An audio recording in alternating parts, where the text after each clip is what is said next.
ভয়ঙ্কর দুর্ঘটনায় ভেঙে পড়ল লন্ডনগামী এয়ার ইন্ডিয়ার বিমান। ক্রু এবং যাত্রী মিলিয়ে 242 জনের সকলেরই মৃত্যুর আশঙ্কা করছে প্রশাসন।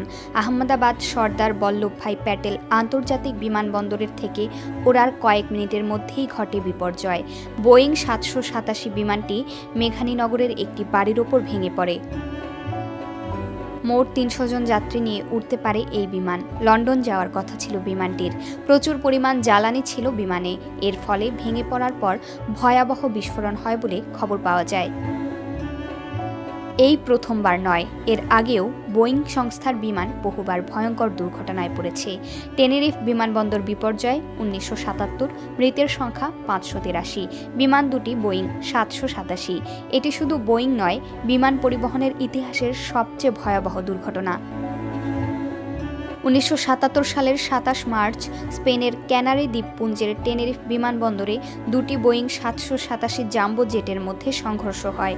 ঘন কুয়াশা এবং যোগাযোগের ত্রুটির কারণে এই বিপর্যয় ঘটেছিল।